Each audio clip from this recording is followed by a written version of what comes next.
What is up, everyone? We have a Toro 21-inch self-propelled mower here. It's a little older, but it's very heavy duty, and for its age, it is just great. I really was surprised at the condition of this machine. Apparently this was sitting in some person's shed for like 10 years or something like that. Dry. They put a little oil in it, they put some gas in it, and it just wasn't starting. So they said their grandpa owned it before, and he was meticulous with keeping his machinery up to date and tuned up and everything. I mean, it makes sense. I mean, look at this thing. It's older, but it looks like almost brand new. I've seen machines that are a year old that aren't even in this good condition. Granted, these were made to last, so what can you say? So it also has a clutch, which is nice. I'm very torn in my decision of maybe even keeping this one for myself just because it's in great little shape. And the wheels, yeah, okay, it's definitely been used, but those are not that hard to find, I'm sure. But that's not the point. Point is, it's not starting. You pull, not starting. So I think we're going to jump into that carb and see what we have going on there.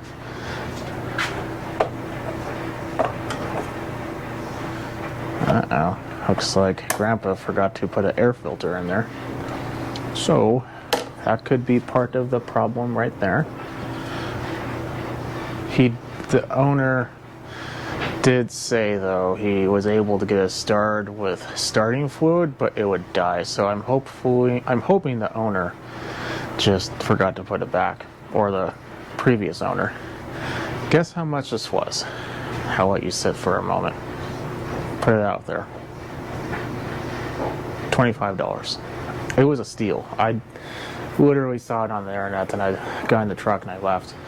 So let's see, what do we need to do? This doesn't look like it's connected to the tank. At least I hope it's not. It might be clipped in there or something, but that's about it. Looks like we have a couple 10mm. Let's get to work. Well, hold on there. Over 90% of you, according to YouTube, are not currently subscribed. You're watching this video, but you're currently not subscribed. So I'm going to welcome you to subscribe at the end if this helped you out. I work on a lot of machines, so maybe the machine you're watching is going to be something you own, but who knows? Maybe you own a generator, a pressure washer, a big mower, a chainsaw, a variety of things. The only way to know if I'm going to fix it in the future is by subscribing, and maybe I get to the one that you own and can help you out then too. So I welcome you to subscribe, put a thumbs up if it does help you out. Back to your normal video. I took these two off. Let's see if it just wants to come off. Looks like it's being held somewhere else, or feels like it's being held somewhere else.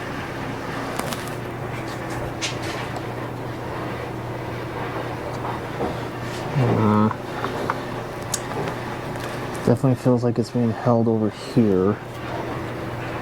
Hope I don't take the tank off. So originally I thought you had to take the coil off to remove the tank. I don't think you really do, but you do have to remove the tank. There were two 5/16 bolts holding it on. Tank lifts up, and there is one more 10mm holding this piece on. So they really wanted to make sure that you went through a little bit of a process, didn't they? And here we go. There we go. Looks like a breather is on there. Just take that off. There we go. Now, ew.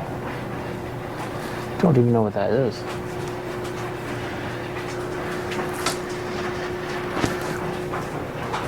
Now, some people, especially people back in the day, would fill like their tanks and engines with oil. I don't necessarily think that's what that is, but there's a possibility. I'm gonna grab a couple fuel clamps and we'll clamp off that fuel line. I don't see a shut off anywhere. There we go. Let's try to move that fuel clamp a little bit, kind of get it worked out. The fuel line has been crimped, so hopefully we won't have to deal with too much spillage. Whatever's in the line from the clamp to the end of it will spill out most likely, but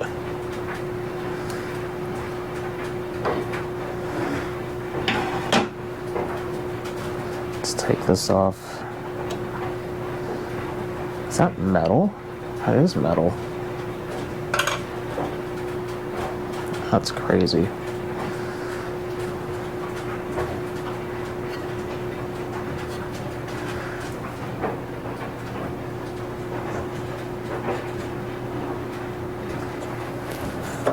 Looks like there's a spacer that's not wanting to remove. Let me give it a couple love taps.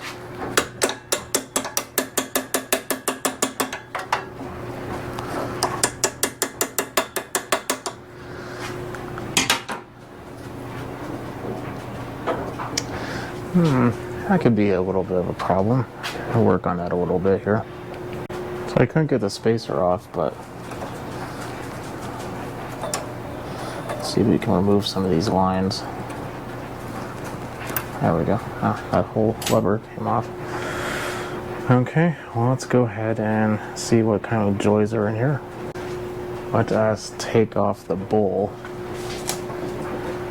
Let's see what fun is in here.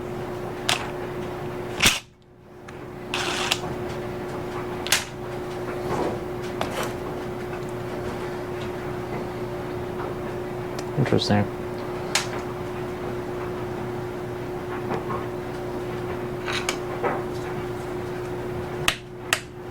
Oh. Well, it wasn't as bad as I originally had thought. Oh my.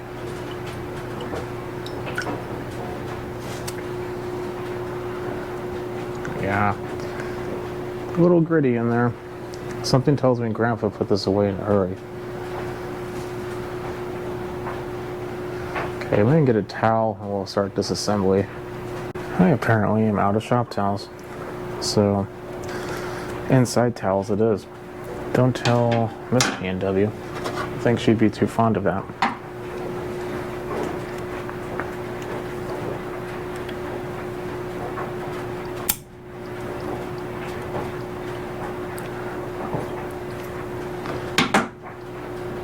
Oh boy. There we go. That jet is going to have to come out. Looks like it's kind of obstructing the float a little bit from being removed.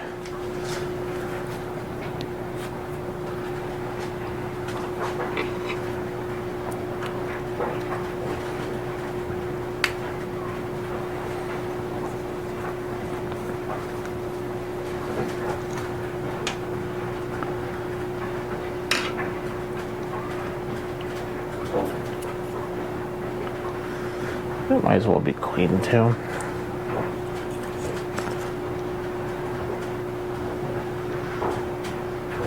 How's this bowl gasket? It's on there pretty good. Oh, there it goes. And everything on this is super thick.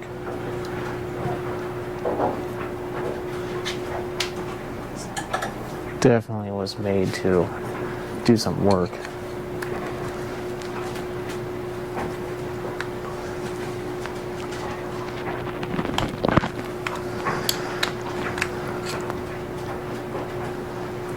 I don't know if that's actually working or not.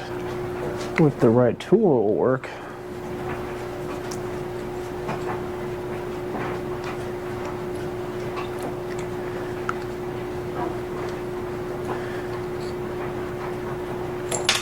Oh, there we go. Now, is there any jetting on the outside? There appears to be. At least this. We have half, a little under one.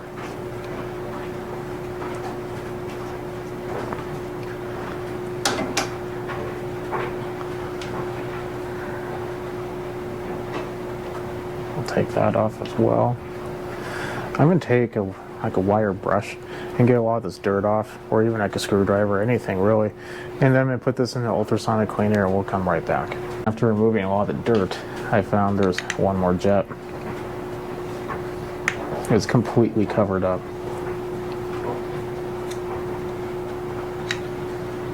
So that would not be good to leave that alone. Okay, now it's time for the ultrasonic cleaner. This is the fuel that's in the tank. This was a very clean bowl when I first started to drain, because I want to see the condition of it and if there's any debris.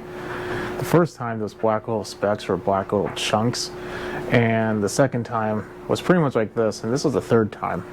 So there's definitely junk in there, but considering the age and how long it's been sitting, I would say this is actually probably part of the fuel line breaking apart. So I'm probably going to have to take the fuel line off and replace it. I'm not really going to show that because it's literally just me measuring the line, cutting the same amount of line, putting it on, and that's it. So I want to make sure to get that done. I'll be right back. Yeah, and some of these were pretty dirty, especially this one. That one has a very small hole in it. It was just kind of caked. So moving right along, let's go ahead and put everything back together. Let's take our needle and put it back on the float. There we go.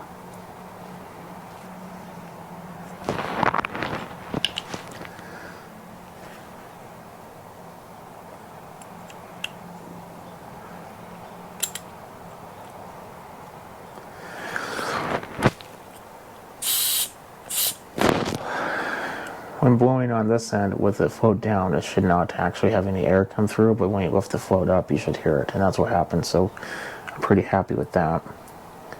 Let's go ahead and put that back on.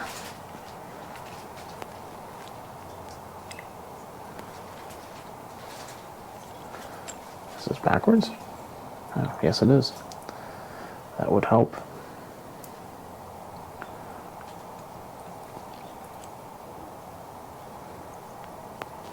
Oh wait, we need to put the emulsion tube in.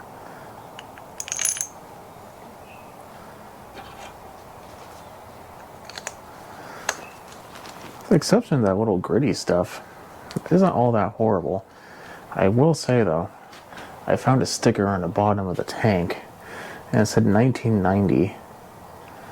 I do have to say, fuel line in 1990 was a lot thinner of an interior diameter than it is right now, that's for sure. At least from what I have available. I did have a little bit, but it's really bad line, so I think after this I'll order some good line. It's like that line you get when you buy like aftermarket carb. So it will work. I just don't know for how long.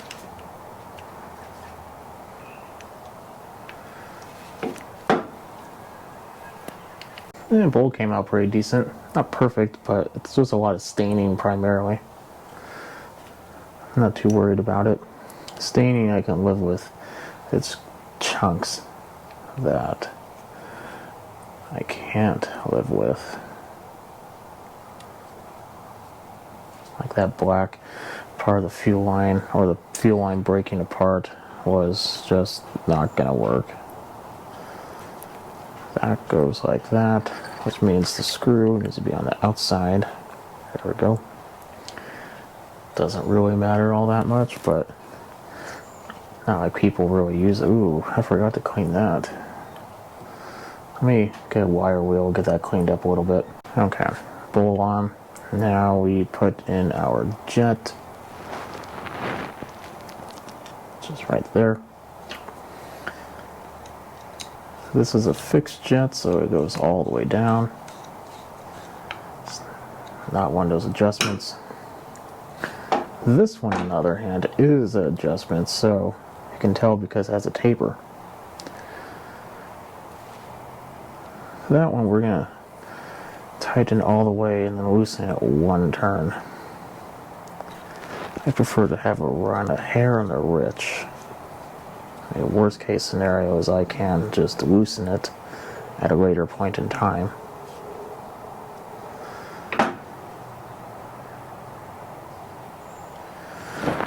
looks like we are out of parts. So I'm going to put this back on the machine and put some fuel in it that's not contaminated a fuel line, and we'll give it a pull and see what happens.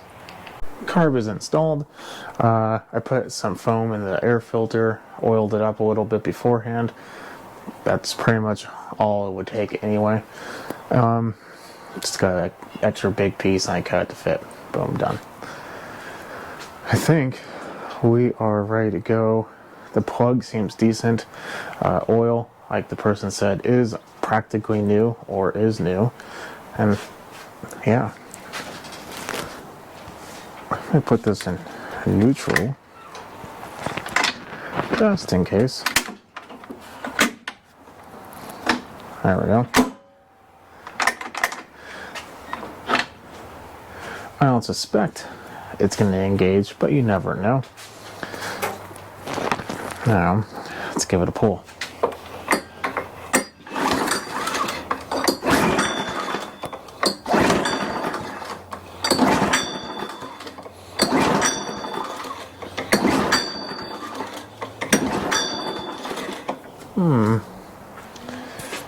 I wonder if it is not actually choking.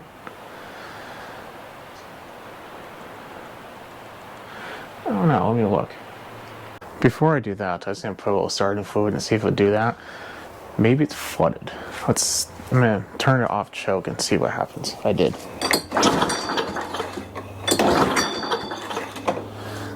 No.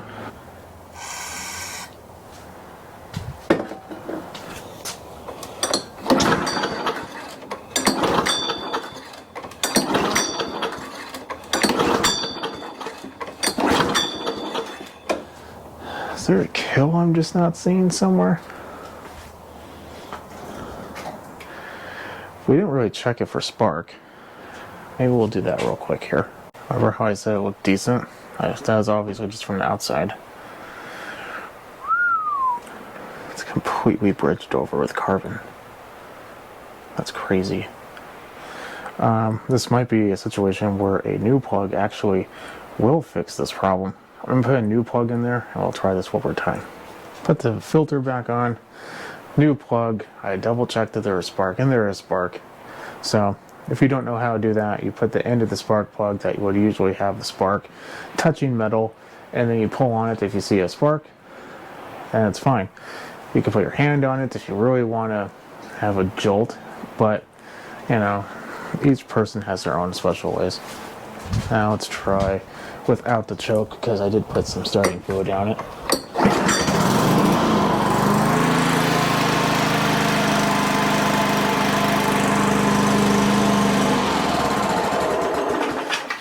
Now, because I put starting fluid down there, it could be the reason why it started. I'm gonna put it to about 3/4 throttle, give it a pull, see if it starts. If it doesn't, we know it's still cold. I mean, granted, it's cold. I mean, it ran for like, what, 2 seconds?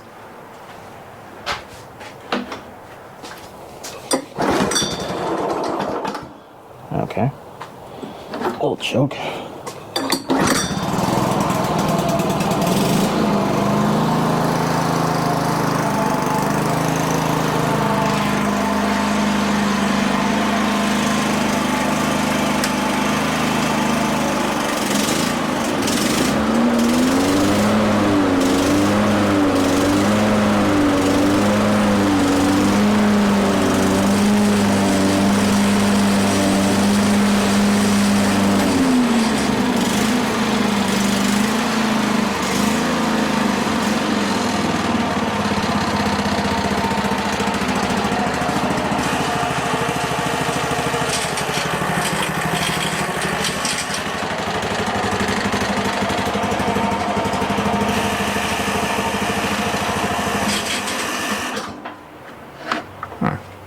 Interesting. Well, it runs.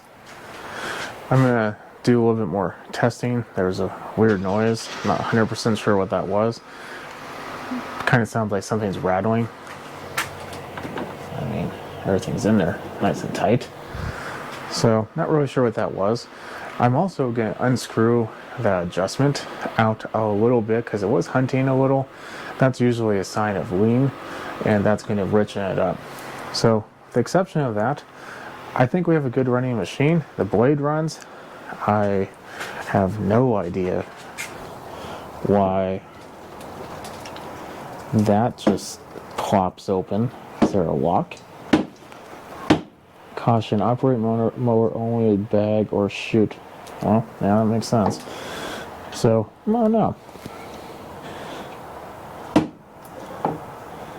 It's interesting. But I'll fiddle with that later. I'm going to go ahead and leave you at that. So if you have one of these older Toros and it's not starting, good possibility it's the carburetor.